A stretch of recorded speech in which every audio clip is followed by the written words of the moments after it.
네, 지금 현재는 유동성이 줄면서 증시가 조정을 받고 있는 구간입니다. 계속해서 유동성 관련된 부분을 제가 영상으로 팔로우 해드리고 있는데, 잘 아시다시피 3월 11일 날 BTFP가 종료가 됐죠. BTFP는 작년 3월 달 SBB 파산으로 생긴 긴급 대출 프로그램입니다. 유동성이 부족한 은행들이 국채 등 자산을 연준에게 담보로 맡기고 지급준비금을 대출받는 제도죠. 이게 1년 단위였고 지금은 이제 종료가 돼서 더 이상 시행하고 있지 않습니다. 다만 마지막 기한 1년 전까지 받은 은행들은 대출 기한이 1년이기 때문에 서서히 순차적으로 만기가 도래하고 있죠. 대략 현재 수준으로 1조 2천억 달러를 상회하는 것으로 지금 보여지고요. 계속 순차적으로 줄어들게 될 겁니다.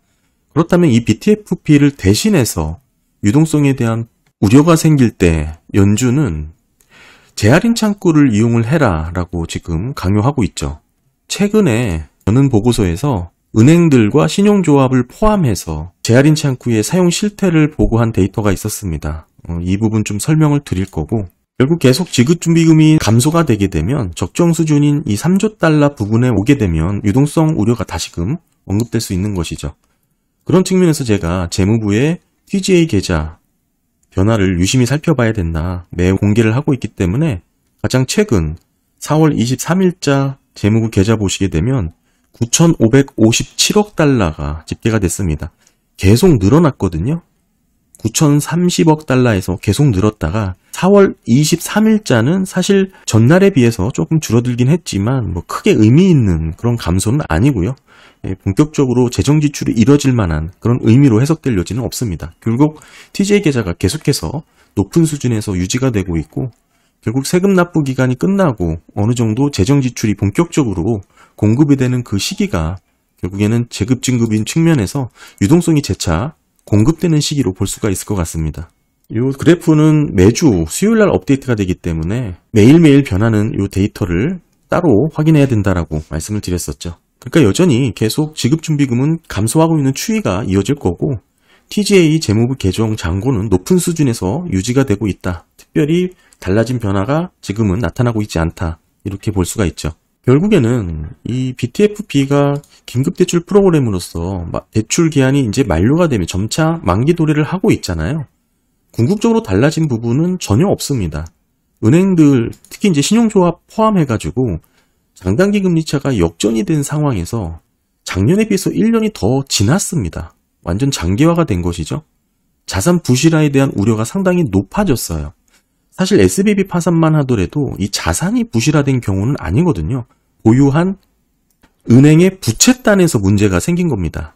들고 있던 국채가 장당히 미스가 나면서 막투막 시가평가를 하게 되면서 나타나는 평가 손실을 기록하게 된 회계상 부실이었거든요. 자산의 부실화라기보다는 부채단에서의 우려였기 때문에 빠르게 막을 수 있었고 빠르게 BTFP로 해결을 할 수가 있었어요. 그런데 이제 진짜 문제는 이 들고 있는 대출단, 자산의 부실화가 문제인데, 이게 이제 고질적으로 나오는 게 상업용 부동산 등등 해서 여러 가지 회사채 만기되는 부분들, 최근까지 보시게 되면 파산하는 기업들이 급격하게 또 증가를 하고 있거든요. 이런 부분에 대한 우려가 상당히 고조가 되고 있습니다. 이런 측면에서 지금 긴급 유동성 공급 BTFP가 만료된 상황에서 연준은 재할인 창구를 이용하라고 적극 강요하고 있지만, 지금 최근 발표된 데이터에 의하면 사실 그 딱히 긍정적이라고 볼 수 있는 부분은 없었습니다. 맨 위에 있는 표가 은행과 신용조합을 포함한 전체적인 트렌드인데, 작년에 비해서 뭐 높아지긴 했습니다만 특별히 대출 능력을 확보한 은행, 사전에 담보를 확약하고 미리 계약을 해야 되는 부분인데 이게 30%밖에 되지 않아요. 상당히 낮은 수준이죠. 은행으로만 좁혀보더라도 41%입니다. 그러니까 절반이 넘지 않는 그런 수치라는 게 상당히 우려가 되는 거고, 뭐 한마디로 은행하고 신용조합을 합쳐서 보게 되면 전체 9,537개의 은행들 중에 차입 준비가 되어 있지 않은 곳이 4,119개나 되는 것이죠. 할인창구 이용 등록기관이 지금 5,418곳이니까 이걸 빼게 되면 4,119개인데 뭐 전년 대비로는 개선되고 향상되었다고 볼 수 있지만 종합적으로 평가해 봤을 때는 상당히 미흡한 수준인 것이죠. 이런 상태에서 BTFP가 대출 종료로 앞으로 유동성에 대한 우려가 생기게 된다면 과연 지금의 재할인 창구로 긴급 유동성 공급이 이루어질까에 대한 의문을 갖게 하는 부분입니다. 여전히 재할인 창구를 사용해서 이용하는 것에 대한 거부감을 갖고 있다라고 제재를 하고 있고요. 최대한 연준이 권장도 하고 홍보도 하고 적극적으로 다양한 프로그램을 가동하면서 재할인 창구 이용하라고 권장하고 있지만 강제하고 있는 단계는 아니기 때문에 재할인 창구를 이용하기 위한 기본적인 절차가 BTFP에 비해서는 여전히 복잡합니다. 그리고 담보가치 평가해야 하는 부분에 있어서 상대적으로 복잡할 수밖에 없고 여전히 낙인 효과가 있기 때문에 사전에 이 재할인 창구를 먼저 이용한다라는 것 자체가 상당히 부담이 될 수밖에 없죠. BTFP 같은 경우에는 이런 효과에 대한 부담을 없애기 위해서 5년 정도인가 공개를 하지 않도록 했거든요. 그런 부분에 있어서도 좀 차이가 있고 이를 위해서 연준이 모든 은행들이 재할인 창구를 이용할 수 있게끔 지금 권장도 하고 다양하게 요구를 하고 있지만 딱히 지금 데이터 상으로만 보게 되면 그 효과가 두드러지게 나타났다라고 보기에는 좀 어려울 것 같습니다. 물론 23년 기준이니까 24년 들어서면서부터는 조금 더 개선된 데이터가 나올 것으로 기대는 할 수 있을 것 같고 그래도 여전히 종합적으로 봤을 때는 미흡한 상황이라고 볼 수가 있습니다. 결론적으로 말씀드리면 BTFP 만료 기간이 진행 중인 과정이잖아요. 여기서 지급준비금이 3조 달러 부근까지 감소가 되는 지금 시기에서 언제든 유동성 충격이 재차 나타날 수 있는 상황이 생길 수 있다. 이 말씀을 좀 드리고 사실 이 3조 달러라고 우리가 선을 그어놓은 것도 SBB 파산이 이때 나타났기 때문인데 지금은 또 환경이 달라졌을 수도 있습니다. 3조 이상에서 3조 2천억 달러에서도 생길 수도 있는 거고 그 이하에서도 생길 수도 있는 거고 이건 그때그때 다양한 환경에 따라서 달라질 수 있는 거기 때문에 정확하게 3조 달러다 이렇게 보시면 안 되는 거예요. 이 부근까지 오게 되면 긴장을 하고 이런 긴급 유동성 공급에 대한 프로그램도 한번 살펴봐야 된다 이 말씀을 드리는 것이죠. 재할인 창구를 통해서 중소형 은행들이 지금 사용하고 있는 실태가 생각만큼 그렇게 많이 개선되거나 향상된 부분은 아니다. 여전히 절반 이하로 차입 준비가 되어 있지 않은 모습들을 보여주고 있기 때문에 이런 긴급 유동성 공급에 대한 차질도 우리가 염두를 해야 되지 않을까 그런 생각을 좀 갖고 있습니다. 네, 그리고 어제는 3월 내구재 수주 업데이트가 됐습니다. 살펴보시면 MOM으로 2.6% 증가를 했고요. 2,834억 달러로 집계가 됐습니다. 예상치가 2.5였으니까 소폭 상회를 한 부분이고 다만 2월 내구재 수주가 기존에는 1.4% 증가였는데 여기서 0.7로 하향 수정이 됐어요. 절반 정도로 하향 수정이 된 거에서 2.5% 증가한 거니까 좀 감안해서 보셔야 되겠죠. 이번 반등이 본격적으로 경기가 회복됐다라고 해석될 정도는 아닌 것으로 확인을 할 수가 있는 거고 기본적으로 내구재 데이터는 변동성이 상당히 심하고 마찬가지로 이렇게 전달 데이터가 하향 수정되거나 개정되는 경우가 많습니다. 따라서 이런 부분도 단순히 MOM으로 증가했냐 감소했냐 이것만을 놓고 판단하기보다는 직전 달 수정된 부분을 더 살펴보고 전반적인 트렌드를 살펴봐야 됩니다. 내구재 수주 같은 경우는 국방을 제외한 부분 많이 살펴보는데요. MOM으로 2.3% 증가했죠. 마찬가지로 직전달 2.2였는데 1.5로 또 하향 수정이 된 것이죠. 거기서 2.3 증가니까 마찬가지로 감안하셔야 될 것 같고 특히 국방을 제외한 내구재 수주에서 과거 집계 이후에 7% 이상 감소한 사례를 꼽아봤습니다. 지금 이 데이터가 그건데요. 최근에 1월 달이 7.9% 감소한 것으로 집계가 된 게 있는데 이때 다 사례를 보시게 되면 IMF 닷컴 버블, 금융위기, 유럽 채무위기, 팬데믹 등등 해서 굵직한 경기 침체 또는 둔화 구간만 7% 이상 감소한 사례가 나왔거든요. 따라서 24년 1월 달 마이너스 7.9로 감소했다라는 이 부분 기억을 해야 될 것 같고요. 차트로 보시면 이런 흐름이죠. 쭉 올라가다가 좀 트렌드가 꺾여 있는 부분이고요. YY 변화율을 보시게 되면 조금 더 극명하게 보실 수가 있는데 지금 끝부분 이렇게 계속 하방으로 감소하고 있는 트렌드를 확인할 수가 있습니다. 전반적으로 내구재 수주는 내구재 수주 헤드라인하고 국방을 제외한 부분 그리고 항공기 제외의 데이터로 이렇게 구분을 할 수가 있는데 제조업 경기의 흐름을 살펴보기 위해서 우리가 내구재 수수를 보는 거니까요. 대체적으로 항공기 주문의 변동성을 빼고 보는 게 필요합니다. 그렇게 놓고 봤을 때는 항공기 제외한 내구재 수주 MOM 변화율이 가장 민감하게 보여준다고 생각을 하는데, 물론 전달 대비 소폭 높아졌습니다만 지금 전반적인 트렌드가 계속적으로 감소하고 있다는 거 확인이 되고요. 전체적으로 제조업 경기가 위축 구간으로 추이가 둔화 또는 감소되는 패턴이 나오더라도 특정 구간에 있어서는 증가하는 흐름이 집계가 되기도 합니다. 그러니까 변동성이 심한 데이터다, 이 말씀을 드리는 거죠.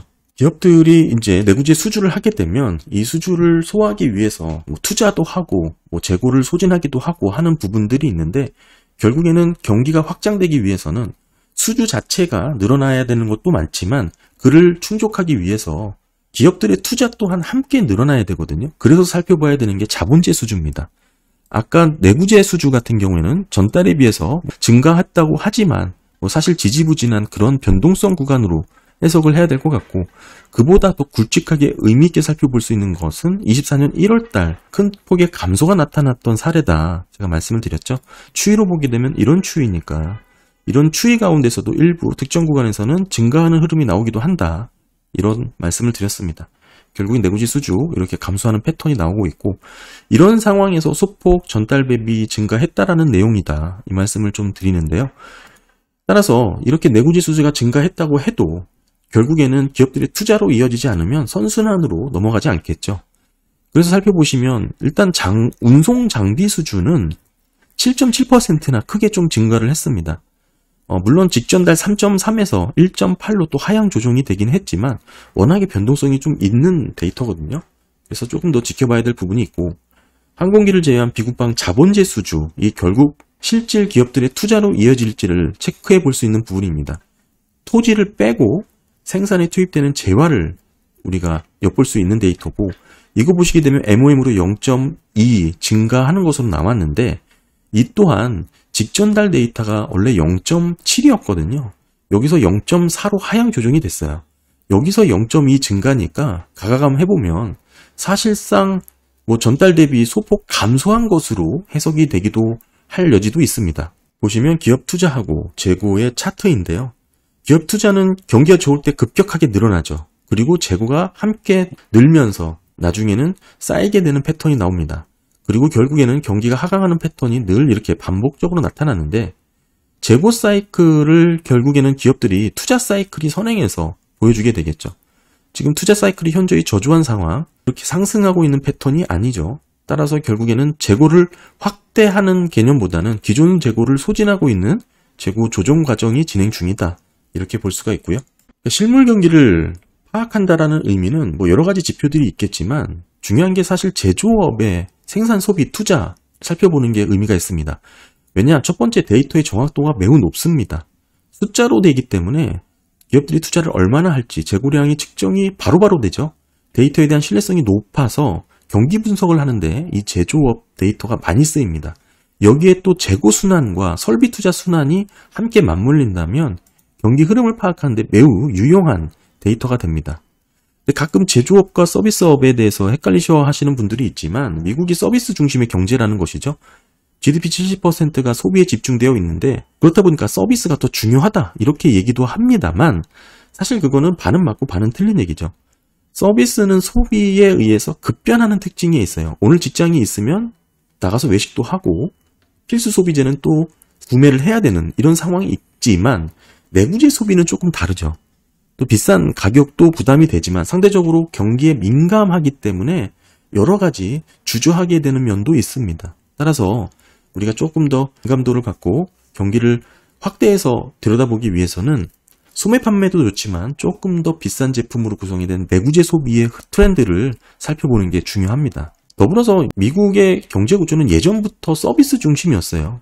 갑자기 지금 제조업의 나라가 된 게 아니죠.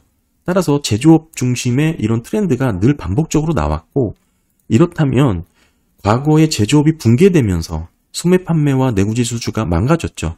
그리고 그 뒤에 기업들의 투자가 줄고 재고 사이클의 최전선에서 반응하는 게 기업들이니까 투자가 줄 수밖에 없습니다.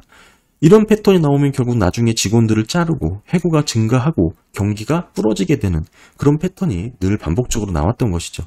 이건 재고의 YY 차트입니다. 보시게 되면 조정 구간을 제가 파란색으로 칠해놨고 이 위에가 이제 재고가 과잉으로 쌓인 구간이라고 볼 수가 있고요. 조정 구간 하단은 침체 구간이라고 설명을 할 수가 있습니다. 이 0을 기점으로 이렇게 표현을 할 수 있고 지금은 0이 바짝 붙어서 소폭 높아진 모습이죠. 최근에 재고 보충의 움직임이 PMI에서 확인을 할 수 있었듯이 결국엔 소폭 높아지긴 했지만 여전히 조정 구간 하단에 위치를 하고 있습니다.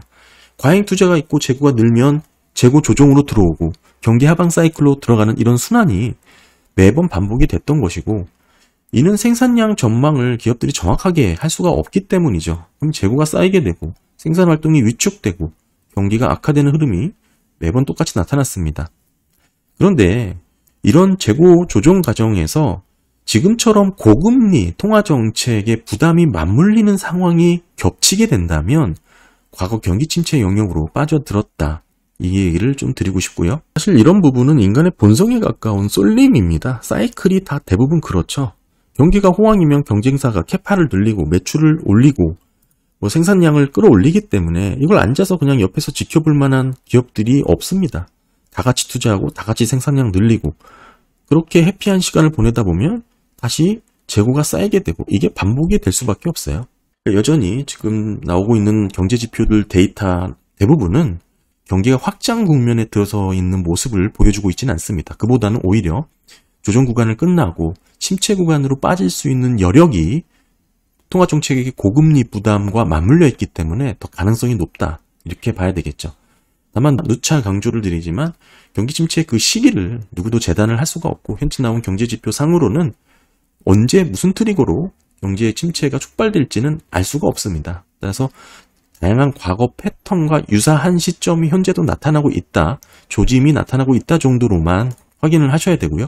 네, 3월 내구지수주 살펴보면 결국에는 계속 둔화되는 가운데 특별한 변화의 움직임이 나타나고 있지 않습니다. 헤드라인 자체는 직전달에서 MOM 2.6 증가한 것으로 호조가 되는 것으로 보일 수 있겠지만 사실 2월달 데이터가 하향수전된 부분도 있고 추이로 보면 이런 추이이기 때문에 뚜렷하게 제조업 경기가 좋아졌다, 확장 국면이다 이렇게 해석될 여지는 아닌 것으로 지금도 확인이 되고 있습니다. 네, 감사합니다.